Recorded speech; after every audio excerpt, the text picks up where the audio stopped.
Welcome. I would like to welcome you to episode 517 of the Unpopular Podcast. This is the man, the myth, the legend, Jalen Hunter. Here at the Unpopular Podcast, not only ask you to agree with me, I'm asking you to hear me out. Who would have thought that in the whole creation of civilization, in the whole creation of power,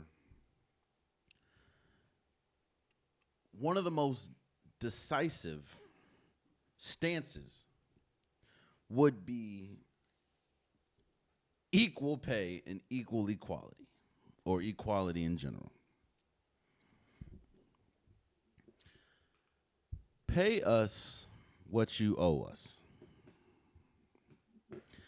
That has been the loudest conversation coming out of WNBA All-Star Weekend. Shout out, let me first say, to the WNBA. It was a phenomenal All-Star Weekend. Shout out to the stud buds. Shout out to all the women that did what they did. It was a great All-Star Weekend. It was a great All-Star game. The WNBA highlighted and showcased themselves perfectly. But the loudest conversation to come out of All-Star Weekend obviously was the warm-ups that the women wore before the All-Star game, which said, "Pay us what you owe us." And I've talked about it here, but there is a good chance that the WNBA and the players can be barreling down a lockout because collective bargaining agreements and the deals, it's coming up. And obviously, if the women and the PA, they don't like what they hear, they are threatening to hold out, lock out.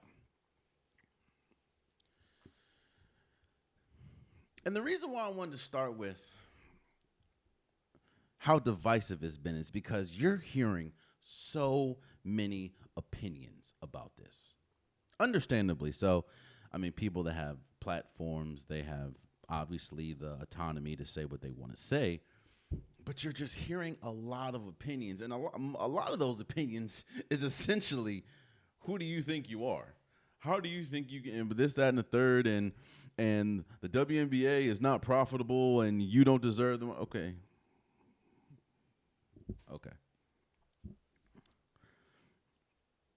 Let me bring some facts into this realm. It is true that yearly the WNBA, I think, loses profit more than makes it. That is true. It's also true that the TV deal is going to increase the profit by nearly, I think, $16 million. And you can't spell and you can't say that the WNBA isn't making profit because in a span of 4 years, we will be getting 5 new teams. Toronto, Portland, Detroit, Philadelphia, and Cleveland. Another fact is, and I don't like to compare, but I have to compare in a sense like this. The NBA and the players in the NBA get 50% of the total revenue. 50% of the NBA revenue goes to the players.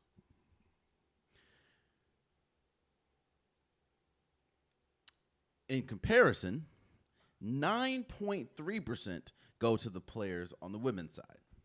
That means all the WNBA profit, 9.3 go to the women, go to the players.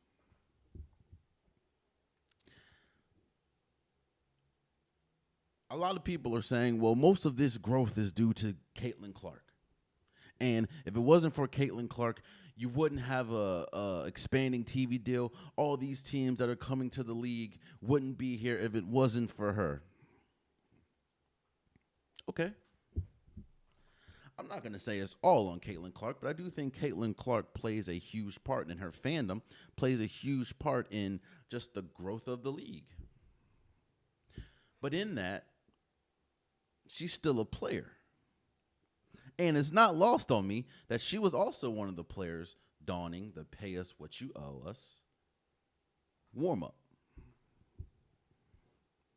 Look, do I think that the WNBA players are going to get to 50%? No. I don't think the league makes enough to justify the players making 50% on the women's side. And I'm just being completely honest. But do I think that they should be making more than 9.3%? Yes. It is no secret that the league is growing. Again, you're getting new teams. You're bringing new teams on. And what's interesting is how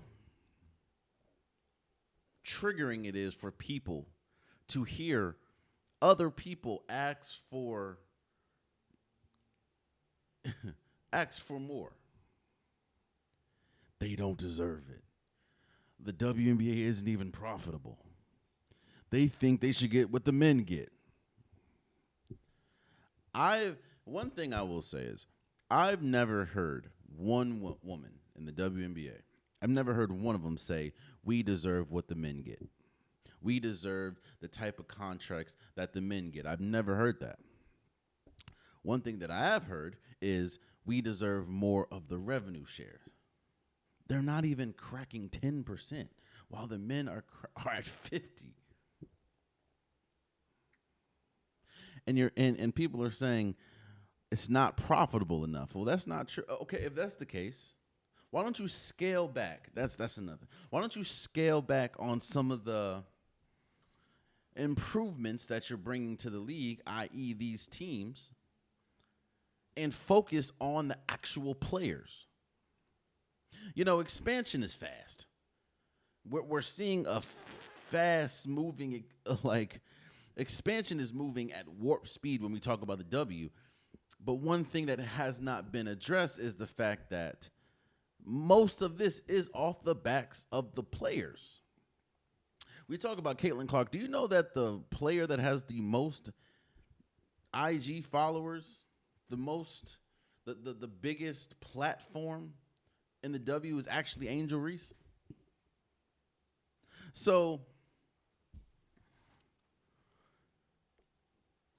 I stand with anyone that feels like they're not getting paid what they feel they're worth. And the thing about the W is you can clearly see what they're worth. Maybe if we can bump up the revenue share to 20%, I don't know. But the fact that it's at 9%, 9.3% is crazy. Especially when you're seeing, you know what's funny? Every single time the WNBA announces a new team, I'm religious with it. There's a bunch of people, shout out to them, that's religious with it and saying, we didn't really ask, and it's not being ungrateful. But fans, the league in general, didn't ask for a new team before addressing some of the bigger issues that they have, i.e., payment for players, i.e., roster sizes. I talk about that religiously, man. Look, I support growth. I support expansion. I support new teams. I support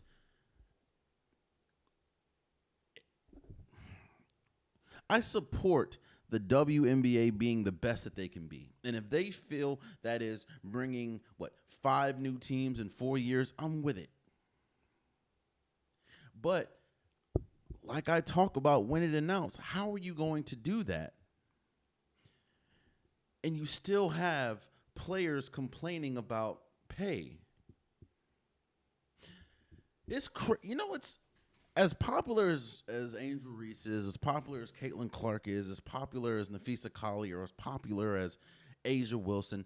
I don't think there is one player in the W making $1 million a year. Not one. In fact, let me look at Angel Wilson's contract. Asia Wilson's not there's arguably the best player in the league, because you can argue now it's her and Nafisa. There's not a player that's making $1 million a year. There's not a player that's making $1 million on their contract. For people, I didn't say it. Asia Wilson is making 2 years, or has a 2-year, $400,000 contract essentially. It's as unfortunate as it is.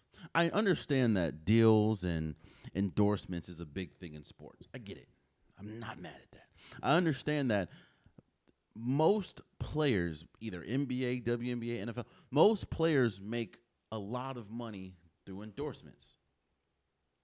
I'm sure Steph Curry makes a ton of money from Under Armour. I'm sure LeBron James makes a ton of money from Nike. I'm sure Aaron Judge makes a ton of money from Jordan. I'm sure Jalen Hurts makes a ton of money from Jordan. But the fact that most of the W players make more money off of endorsements is crazy, especially when you know that most W players do not get endorsements. There's not a lot of them. Not a lot at all. I think Angel Reese has been very open in saying that she makes way more money off the court than on. Look, again, I don't see the WNBA players getting to 50% revenue share. I don't see that. But you clearly have enough to bring a bunch of teams on. Why don't you bump it up to 15, 20%? Let's just get to 20%. Again, there's not a player in the league that is making $1 million. And again, I don't like comparing, but to put that into comparison,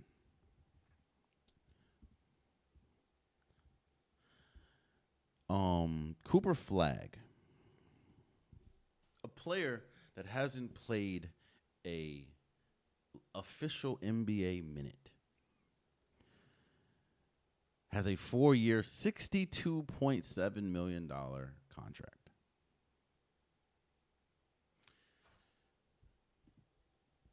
Give me a second. Well, Nafisa Collier,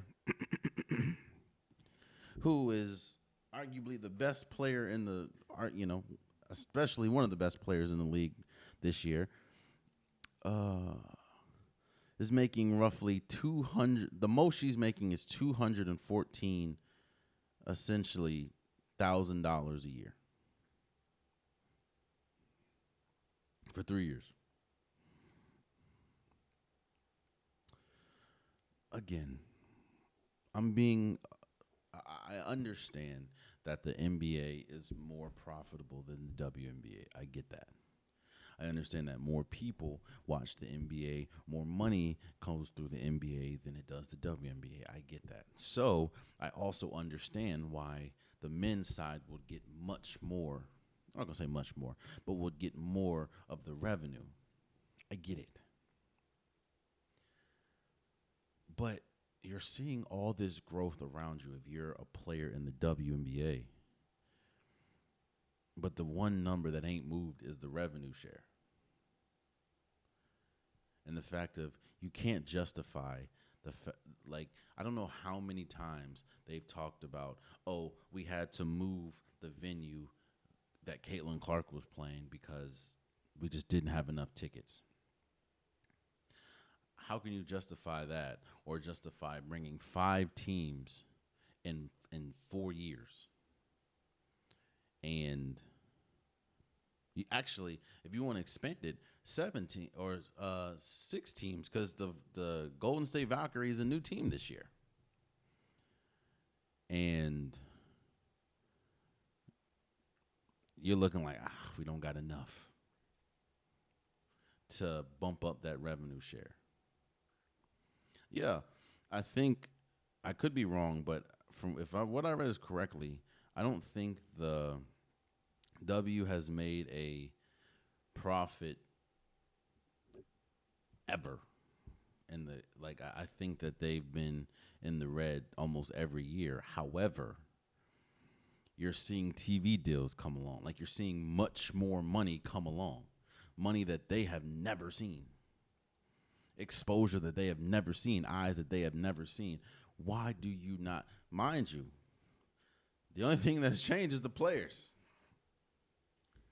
So, yeah, I stand in solidarity with the players. It shouldn't. I don't think that bumping it to 20% is going to completely change the lives of players. That's, right now. But I do think that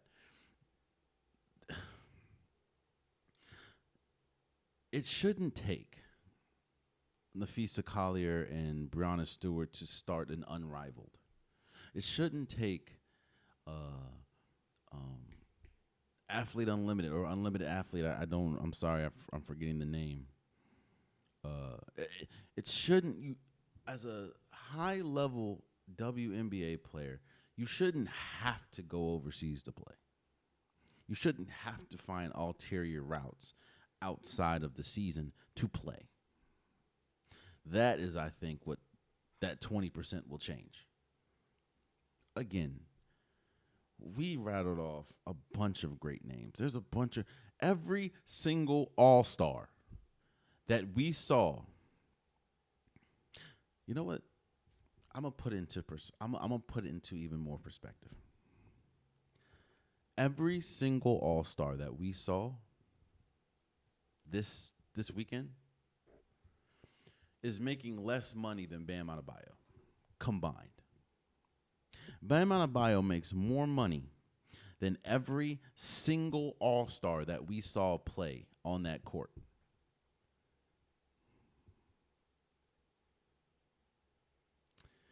Yeah, I support the women wholeheartedly.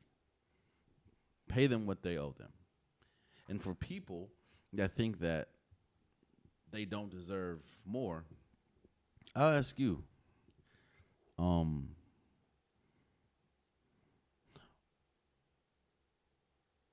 in what world has it ever hurt anybody in any corporate setting to ask for more money when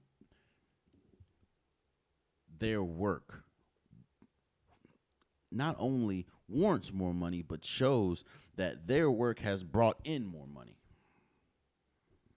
And I'll even reshape the question. If it is clear that your contribution is making the company much more profitable, wouldn't that be the time to ask for more money?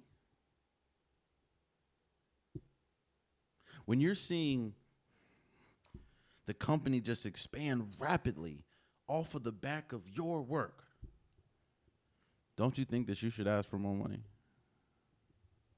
Is it because it's a woman that's asking? Is it because you don't support the WNBA? I don't know. But pay these women what you owe them. I support it wholeheartedly. Speaking of paying somebody, let's move forward. You know why? I have a podcast. So you can essentially say that I work in media, you know. One of the reasons why the media loves Jerry Jones is because he is going to give you something that he should definitely not give you, but he's going to be authentic. He's going to tell you exactly how he feels, even if how he feels is extremely wrong. He is unfiltered and he is extremely opinionated. One of the biggest reasons why the Cowboys is probably one of the most, if not the most recognizable team in the United States when we talk about all sports, is Jerry Jones is a huge part of that. Jerry Jones' opinions goes hand in hand with the popularity of the Dallas Cowboys.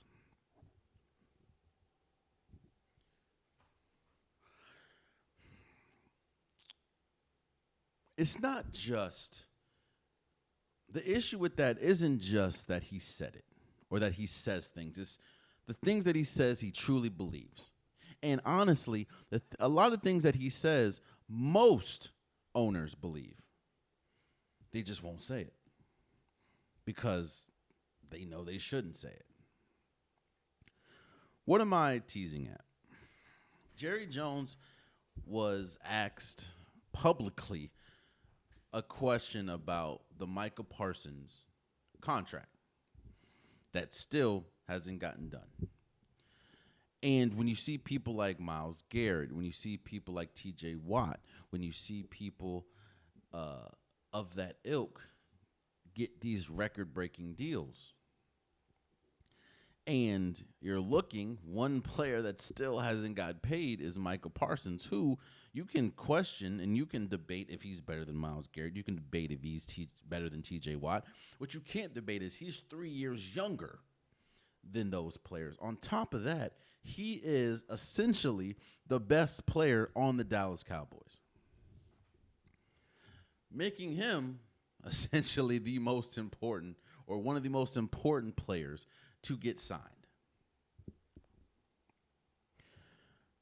But Jerry Jones was asked a question, and he essentially said, I'm paraphrasing, he essentially said, why would I pay a player as much as he's asking for when he wasn't even fully available last year?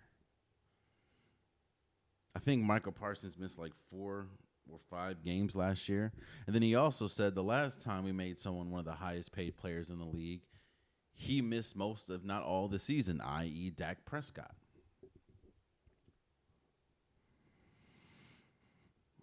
What he's essentially saying is, I don't want to pay you because, or I don't want to pay you what you feel you're worth. It's because I don't feel you're worth that.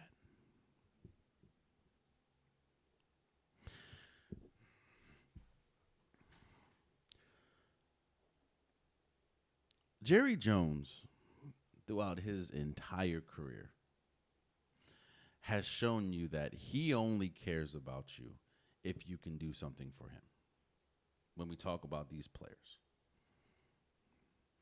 And my thing is, I'm not saying that Micah Parsons should request a trade. I'm not saying that he shouldn't sign with him. What I'm saying is, how do you play for an organization? How do you play for a franchise when the owner not only feels the way he feels, but is open in saying stuff like that? Especially when you do not have a contract with him.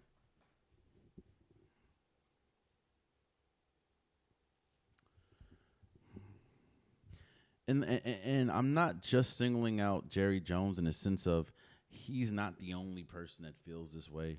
I'm sure every owner feels that way. But Jerry Jones is the only one that is bold enough to say it out loud.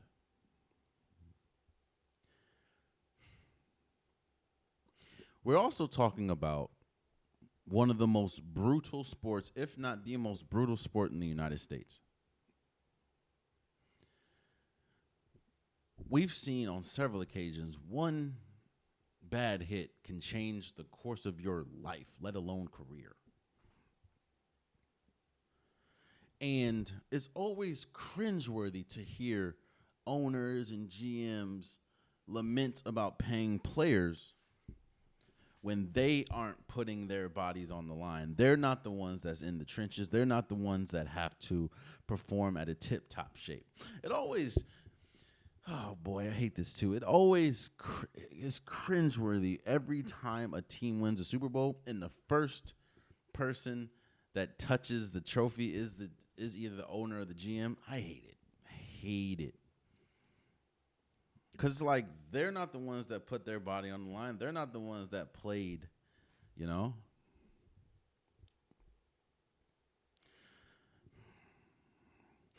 Jerry Jones is also one of the most recognizable, if not the most recognizable owner in the NFL. I think it's probably him, number one, by a wide margin, and the number two might be Robert Kraft.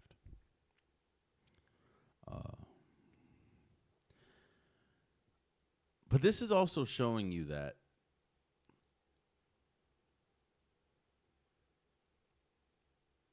the league, these owners are always going to care about the money, and they're always going to care about the bottom line.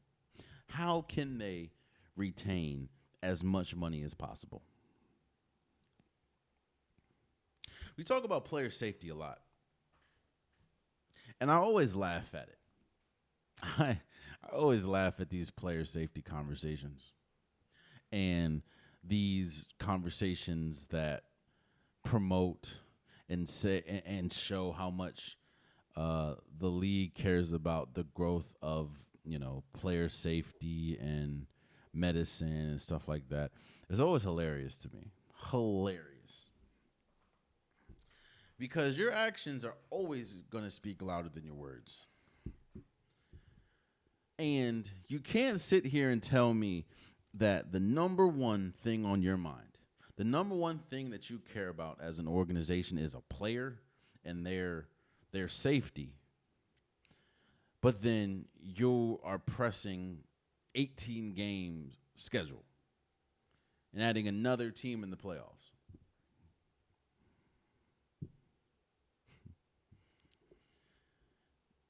And it was like, well, if they add 18, they're just going to take away from a preseason game.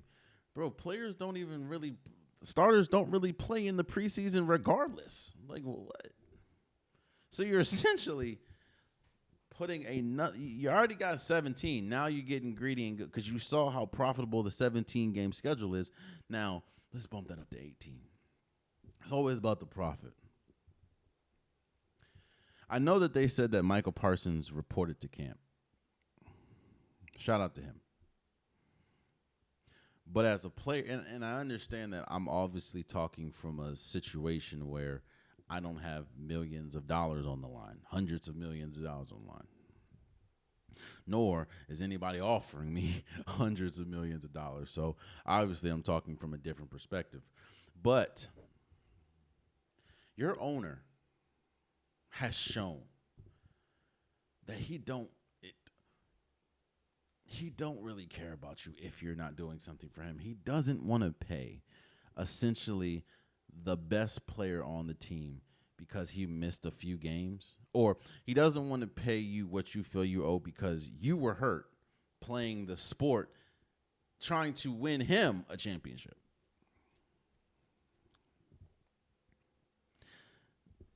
Am I missing something here?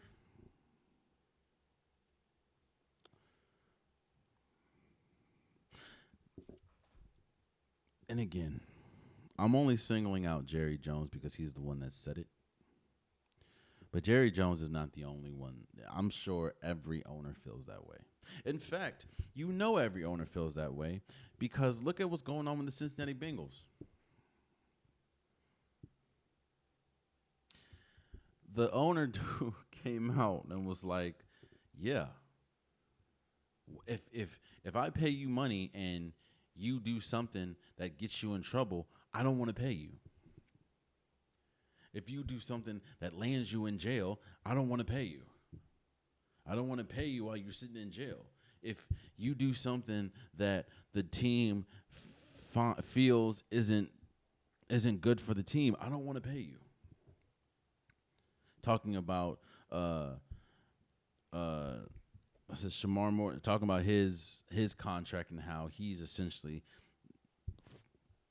probably going to go back and get drafted next year. And he was also talking about Trey Hendrickson, who, might I add, is not reporting to camp.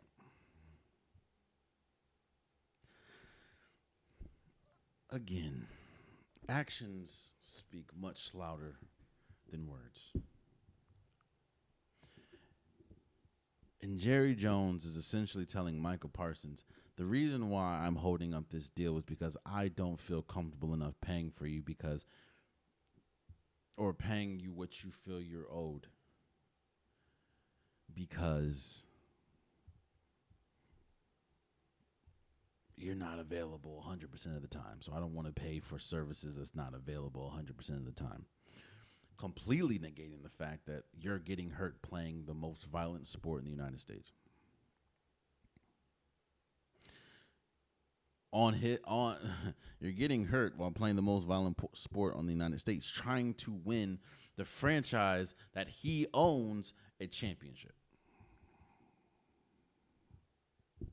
And then throws Dak Prescott on the bus, talking about, hell, last time we paid Dak Prescott, he was out most of the year. Like, what?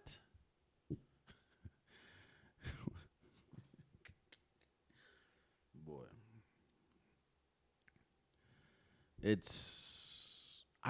I don't know. And I'm not just singling out, Dallas, but I don't know how you could play. And I know I just said that. I'm sure damn near every owner feels that way, but I don't know how you can play for an owner that is outward in saying stuff like that. Like, has no quarrels in saying stuff like that to the public.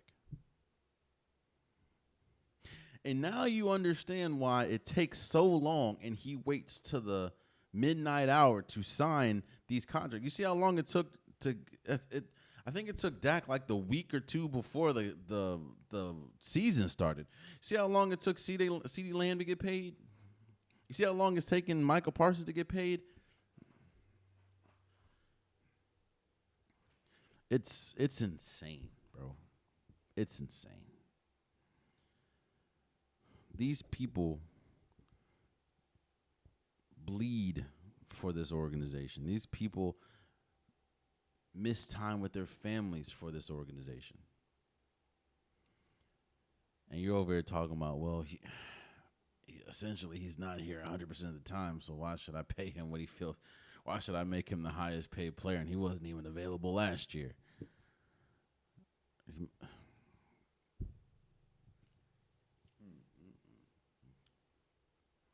Which, if you're really thinking about it, it's just making it worse for Dallas, because on top of that, every time one of these players gets signed, the money just keeps going up. But hey, go Cowboys, huh? Yeah. I want to talk about this Chris Paul move and what this means. Chris Paul, who is one of the oldest players in basketball, re-signs with the Clippers. He's already come out and said that he believes this year is going to be his last year. This is also coming off the back of the Clippers signing Brook Lopez, who's one of the oldest players, and they also have John Collins. They got Bradley Beal. The Clippers are making a lot of moves this year. And they're by far the oldest team in basketball. And their approach is, we want to win now. It has to be. To re-sign Chris Paul, to get someone like Brook Lopez, your approach is, we want to win now. They felt like they were close last year. They obviously lost in the second round, or was it first? Second round of the playoffs. Or was it the first? It was either first or second. They lost to Denver. I know that. So they feel like they're close. And I will say shout out to Chris Paul. Last year, I think he played all 82 games. I don't know. He ain't start, but he played all 82 games. And I don't even think for this team he's going to start. I am interested to see how the fit is. Because this is where it comes into sacrifice. I know that Chris Paul played with James Harden, and reports are saying that James Harden was okay with this Chris Paul move, seeing as though it didn't end the best when they were teammates in Houston. But I'm interested to see how, if we're just talking about name, I'm not, to put the age away. If we're just talking about name, this is one of the most loaded teams in basketball. Chris Paul, James Harden, Kawhi Leonard, Brook Lopez, Bradley Beal, John Collins, Zubac. This is one of the most stacked teams in basketball if we're just talking about names. But this is yet another player. While he doesn't have the most extensive injury history like a James Harden, like a Kawhi Leonard, he has been injured in key moments. I mean, the first thing that comes to mind was when he was with the Rockets, got hurt going against Golden State. And I do believe that if he would have stayed healthy, the Rockets would have had a great shot of beating Golden State. I think they forced him to 7 games.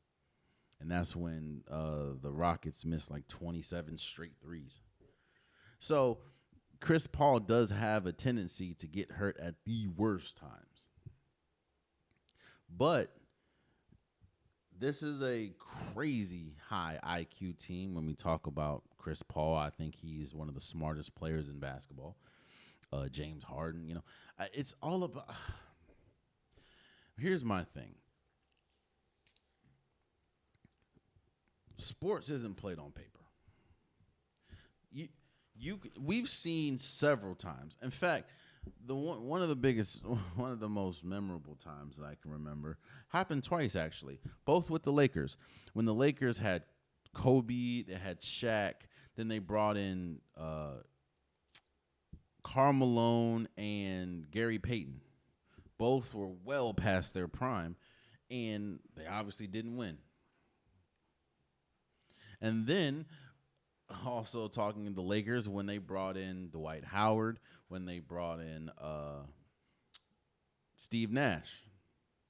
Dwight Howard was closer to his prime, but he had the back issues. Steve Nash was well past his prime. I don't know how this is going to fit. I mean, obviously Chris Paul is going to come off the bench.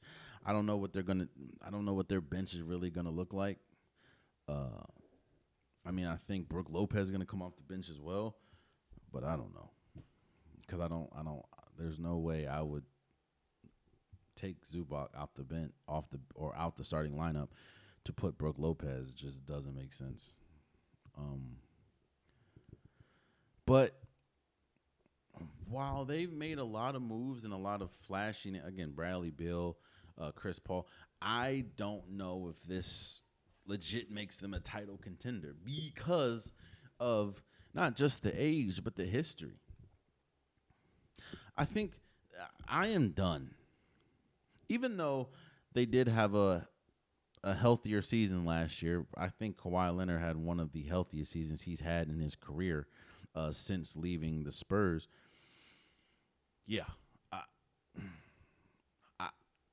They were healthy last year, but I can't bank on a fully healthy season from Chris Paul, from James Harden, from Bradley Beal, from Kawhi Leonard. Those are your front runners, right? Those are your people. And it's kind of, I also look at it the same way in a sense that I look at this Damian Lillard going back to Portland. I think Chris Paul had his most successful run with the Clippers, even though I know he was very successful in New Orleans. Obviously, he went to Phoenix, Spurs, Houston. I think that when you're going to remember Chris Paul, the first thing you're going to remember is his tenure with the Clippers. Lob City with Blake Griffin and DeAndre Jordan made, I think, Western Conference Finals. Even though he had some brutal ends to his season, he's going to be remembered for what his time in the Clippers. So the fact that you can go back to the Clippers, especially when you had teams like the Lakers that were interested, you had teams like Dallas that was interested. Those where I think that they, especially Dallas, probably be in a better situation, but he wanted to go back to the team where you essentially will be remembered more for, and sort of your retirement tour. I respect it. Now, I'm not going to Damian Lillard. I think that this is he's done in the sense of I don't think he's going to go anywhere else. By the end of this contract, I think he'll be 40. I don't see it, but who knows? But Chris Paul, going back to the Clippers, I think that this was not only was this a big move for the Clippers because they're banking on, again, they're trying to win now. And I understand the metrics in the sense of we've had the last 7 championships have all been, or last 7 champions have all been different. So it's like you think that if you play your cards right, you can win. And look, I'm not going to disrespect the Oklahoma City Thunder. I think what they're doing, obviously they just won a championship and they re-signed their big 3.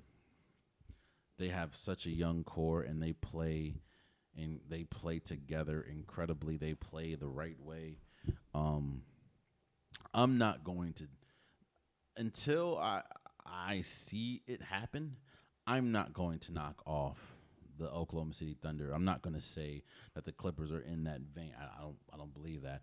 On top of that, when you see what the Houston Rockets have done this offseason, when you see what the Denver Nuggets have done this offseason, when you see the team that the Minnesota Timberwolves have, it's hard for me to just boister or just say that the Clippers and this move and the Bradley Beal move is instant title contender. The only reason why, honestly, I'm saying they're title contenders, when you look at the history, at least the recent history of NBA champions, it's been different every year. So you never know. But the oldest team in the league just got much older. And yeah, I'm not taking away or minimizing the fact that James Harden had a great season last year. Kawhi Leonard had a great season last year. And then you add Bradley Beal, who you don't really want to take what happened last year in Phoenix because it just looked like he was disengaged. He just didn't care. And Chris Paul, even at his age, he still played all 82 games. But we'll see. And this could be a huge move for the Clippers. Could be. You're getting a pure point guard. And as much as it didn't end well, the last time Chris Paul played with James Harden, they were competing for championships in Houston, albeit, and they made it to the Western Conference Finals a couple times. So we'll see. But congratulations to Chris Paul for signing with the Clippers. And while I think about that, I think I'm going to say this the next episode. Just looking at the landscape of the league and the landscape of free agency, some winners and some losers. First and foremost, shout out to Marcus Smart for signing with the Lakers. I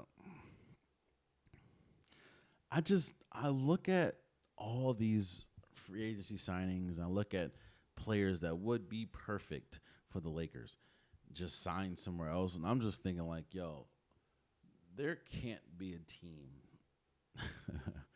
that has their hopes so high every single offseason just for it to be dashed more than the Lakers.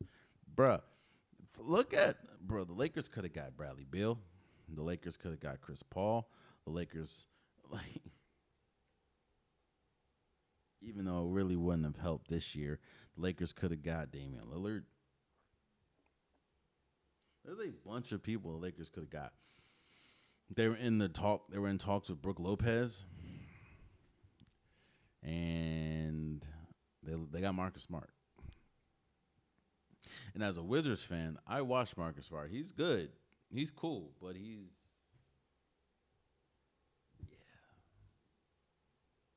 yeah. But hey, I think I think I'll wait till next episode to talk about some current winners and losers in free agency. But yeah, shout out to the Clippers. You know, ironically, Phillip Rivers announced that he was retiring from the NFL as a Charger. I say ironically because I thought he'd been retired. I didn't know he was still enlisted. Like, oh, okay. But it makes sense that you would want to retire a Charger. Phillip Rivers is going to make the Hall of Fame more than likely because of his tenure as a Charger. Played with some great players like LaDainian Tomlinson. Played with Antonio Gates. He's had some incredible seasons. It's just, again, and I kind of look at it in a sense. I kind of look at it the same way I look at someone like Damian Lillard. If Phillip Rivers played in any other era, he may have won a Super Bowl. But you got to go up against a Tom Brady. You got to go up against a Drew Brees. You got to go up against an Aaron Rodgers. That's tough. I wanted to say that because I feel the same way that people look at Phil Rivers in the NFL is the same way that people look at Dustin Poirier when we talk about UFC. Oh, I'm sorry, Dustin Poirier. I'm sorry, I apologize, Dustin Poirier. So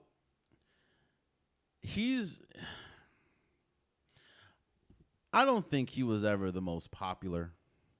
I don't think that he was the greatest fighter. I mean, he finished his career. Oh, I say all this because he essentially announced his retirement from the UFC, put his gloves down. He fought Max Holloway over the break. This was like their third match, so this was the trilogy, and Max Holloway did beat him unanimous decision, even though it was a great fight.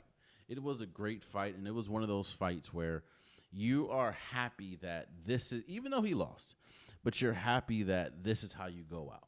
It's you're not washed. You don't go out like, damn, he should have been like, no.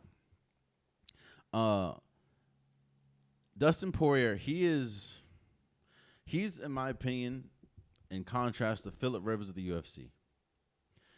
I don't know if he was ever the best. I know he had some title fights. I think he lost his last 3 title fights, but he did have some title fights. He did win titles, but you finish your career 30-10, 16-0 when we talk, or 16-3 talk about KOs, and 7-4 in submissions. I'm never going to say that Dustin Poirier is on the same level as a Anderson Silva or a GSP or what's his name, or John Bones Jones. But he was a fan favorite, is a fan favorite, and I do think that the popularity of the UFC is somewhat in debt to Dustin Poirier. You saw it with just how much love he got from the fighters, how much love he got from the fans before the fight. It was essentially a retirement lap. You had people sending videos and they doing specials on him. Again, I'm not going to say he was the greatest, because he wasn't. I'm not going to say he was trash either, because he wasn't. Again, I think it's ironic how Phillip Rivers just retired as a Charger, and I look at Dustin Poirier as Phillip Rivers of the UFC. Great fighter. I think the league is in a much better place with Dustin Poirier being in it than without him. He's had some, for the lightweight division, he's had some incredible fights. And I think that he is one of the pioneers for the lightweight division in general and making it what it is today. Again, it's very difficult, especially in the UFC, it's very difficult to end your career with an O behind the loss column or in the loss column. This isn't boxing. But I will congratulate, and it is unfortunate that he lost his last fight, but I will congratulate Dustin Poirier for a incredible career. And if nothing else, the UFC is in a much better place because he was in it. And you can tell by the fan reaction, not just obviously where he's from in New Orleans, but not just there, but the fact that how much love was poured into this fight from the fans, from other, hell, even in the weigh-in, every single fighter made sure they greeted Dustin Poirier. If that doesn't show you how much of an impact, there's not, I mean, obviously you have rivalries, but there's not many people that have a bad thing to say about Dustin Poirier. He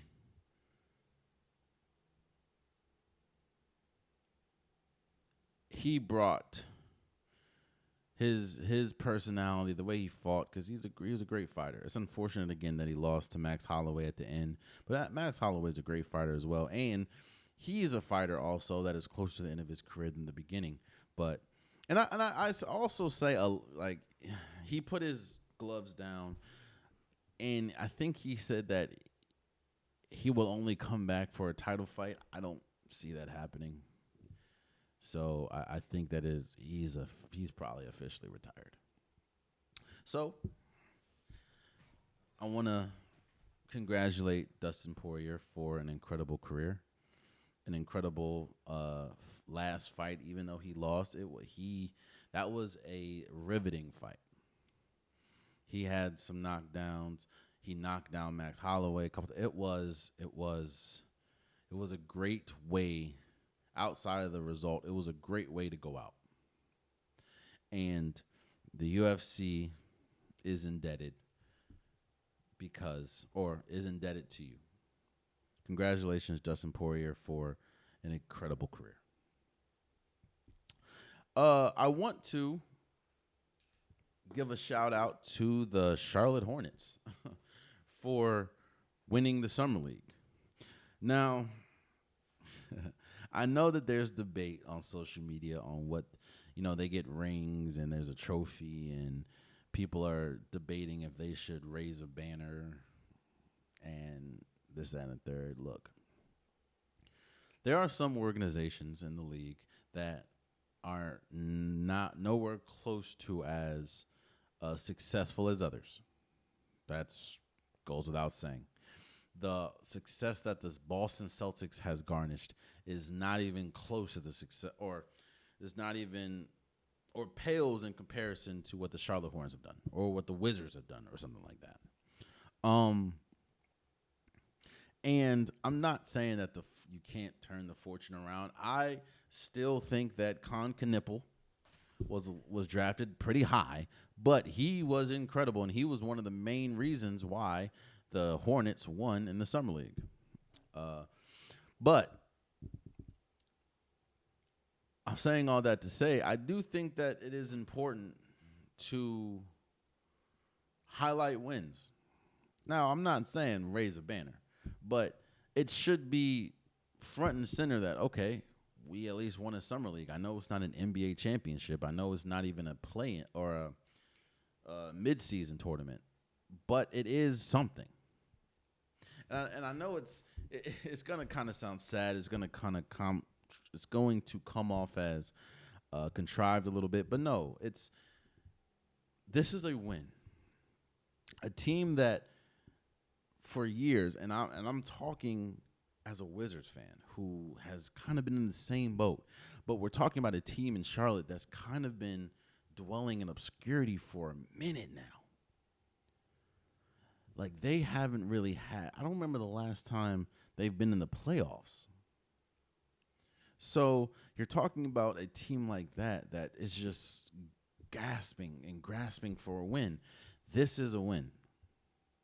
Hell, I was at the same thing about, I know the Wizards, actually, if we're being technical, the Wizards have never won an NBA championship. But when they were the Bullets, they won in like 76 or 78 or something like that. Like, we're searching for something too. Now, we ain't been in the playoffs since, 2015, 16? But, oh no, whenever Russell Westbrook was there. I think 19? Because that's when we got swept. Or no, lost 4-1, I believe, to the Sixers.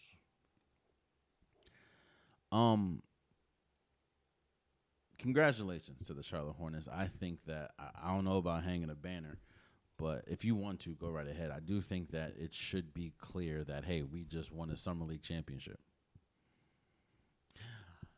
I don't know how the Cleveland Cavaliers, I think, won last year or 2 years ago. It's like, I don't know if they raise a banner, but they definitely make it clear, we won a Summer League championship. Imani Bates and all them, like, it's important. It's important. So, congratulations again to the. I also want to preface this by saying this does not mean that they're going to have a great year. Like, I know the Cleveland Cavaliers won, and then they went on to be the number one overall seed in the East.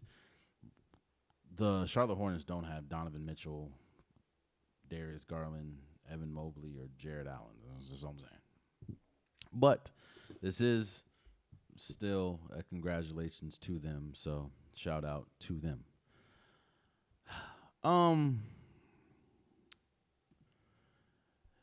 I want to talk about. I kind of want to go off sports, and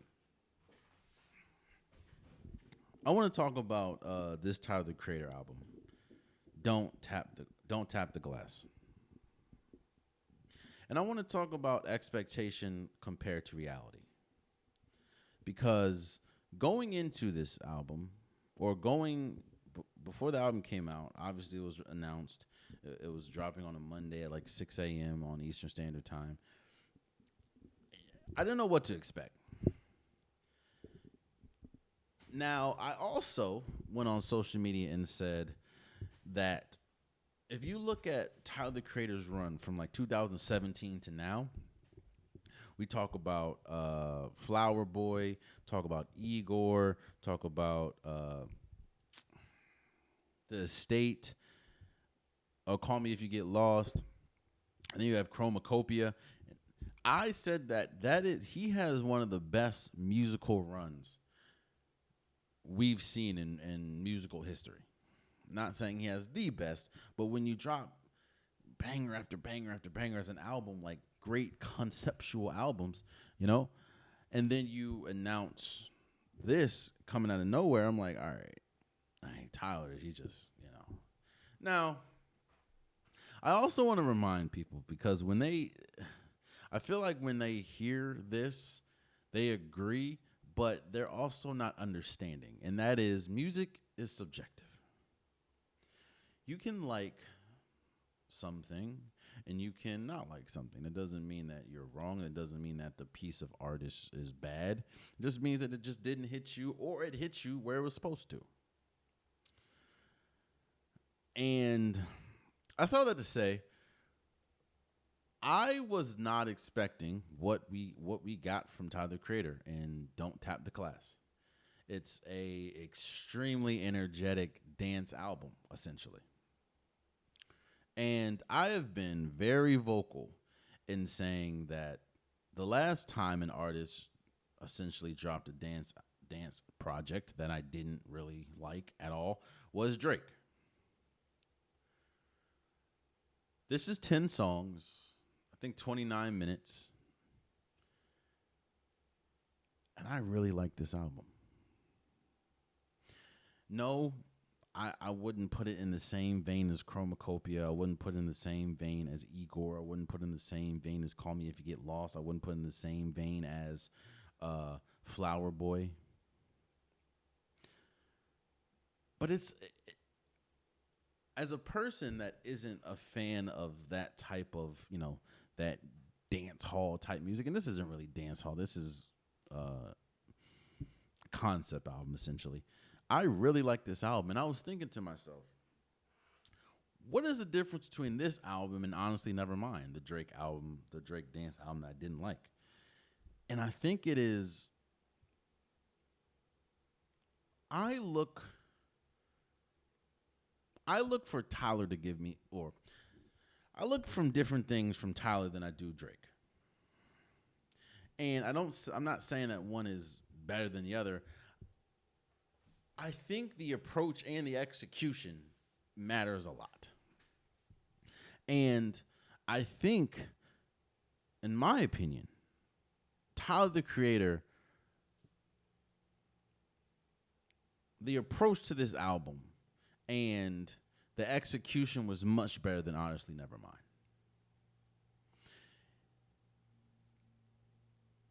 It's shorter, it's more concise, it's more to the point, and it has some really high. Now, no, I'm not a big fan of the whole album.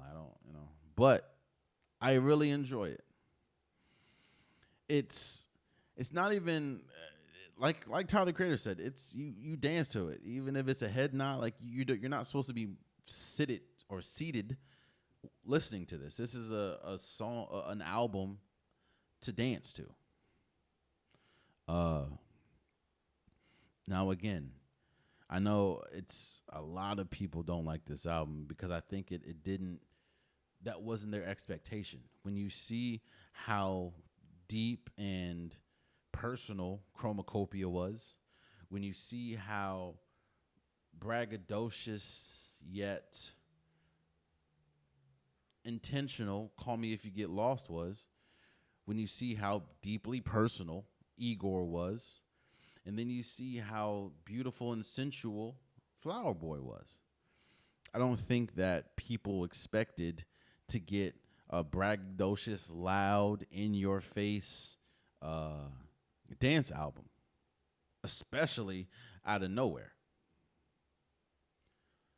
But I think Tyler the Creator, and that's why I said I would expect this type of album.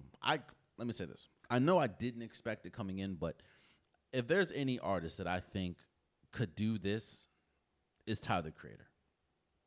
And this is coming from someone that really didn't like his. There's a reason why I'm starting with Flower Boy. Flower Boy is kind of the era that changed my perception of Tyler the Creator.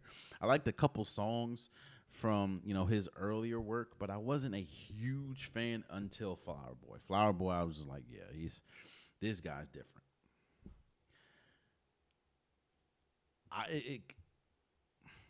If there's somebody that I feel can have a completely different sound than what he's used to dropping, especially recently, is Tyler the Creator. And I think he did a great job. Not one of my favorite albums from him, not one of my favorite of the year, but I do think it is a good album. And I enjoy it.